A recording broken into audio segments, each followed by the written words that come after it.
Bonjour et bienvenue, c'est Anifan et aujourd'hui je vous propose un test un peu spécial puisque c'est un test en 360 degrés. Pourquoi en 360? Tout simplement parce que nous testons actuellement la Nikon Key Mission 360. Alors cette Nikon Key Mission 360 avait été annoncée au CES 2016 et c'est finalement en fin d'année 2016 finalement que le produit était enfin disponible. L'avantage de ce type de produit quand même destiné au grand public, c'est que vous avez en un seul appareil un produit capable de faire des vidéos et des photos en 360. Le hic, les capteurs sont un peu plus petits et la qualité est un peu moins bonne. Au niveau des vidéos, donc même si on nous promet de la vidéo 4K, et c'est vrai que la définition de la vidéo est en 4K, j'ai trouvé que les résultats étaient un peu décevants. On avait vraiment cette impression d'avoir une vidéo Full HD upscalée, donc c'est vraiment dommage. Par contre, au niveau des photos, en 30 mégapixels, c'est plutôt pas mal du tout, c'est même plutôt propre comparé à la concurrence, donc comme la Gear 360, les Insta360 Nano ou encore les Ricoh Theta S.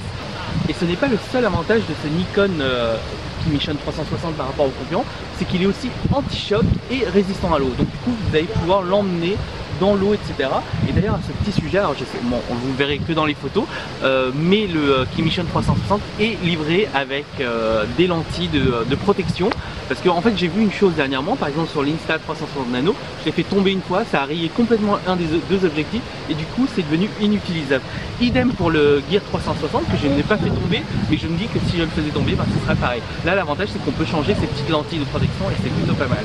En termes de vidéo à 360 degrés, une des choses aussi qu'il faut savoir, c'est que c'est un bloc avec deux objectifs de chaque côté. Ce qui veut dire potentiellement que si je vais me mettre sur la tranche de l'appareil, à savoir ici, eh bien, normalement je devrais être coupé, tout simplement. Bon, c'est une des particularités et quand vous faites des vidéos en 360, il faut vraiment faire attention. N'oubliez pas, il faut toujours que le stick soit droit et vraiment sur la tranche parce que vous ne le verrez pas comme ça pour plus tard dans vos vidéos. Et comme c'est du 360 de toute manière, on s'en fout un peu.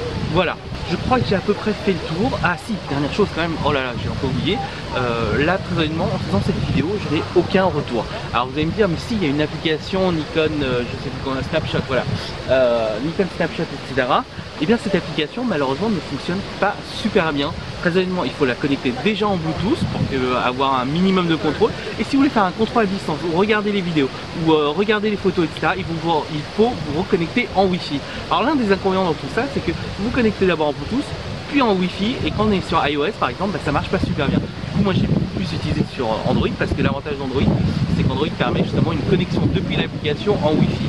Sur iOS, pour vous connecter manuellement. Donc, chaque fois que vous êtes dans l'application, vous voulez dire tiens je vais faire une commande à distance, parce qu'il faut quand même passer par l'application, et bien on va vous dire bah oui, faut sortir, aller dans les réglages, activer le Wi-Fi, etc. et revenir dans l'application. C'est hyper contraignant et ça plante quasiment une fois sur deux. Voilà, je crois que j'ai à peu près tout dit, je vous ai montré. Là on est donc à Barcelone, au niveau de la Fiera Montjuïc, c'est là où se déroulait anciennement le MWC. Maintenant le MWC a été exporté à l'extérieur de Barcelone, tout simplement parce que c'était devenu trop grand.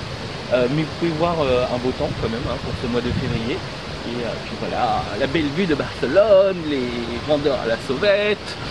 Bref, je crois que j'ai à peu près fait le tour. Donc si vous avez des questions sur tout ce qui est 360 ou même cette Nikon Key Mission 360, forcément n'hésitez pas. Maintenant, est-ce que je vous la recommande? Très honnêtement, si c'est pour faire des vidéos à l'arrache, disons que si c'est pour faire des vidéos d'action, il n'y a pas grand chose en ce moment.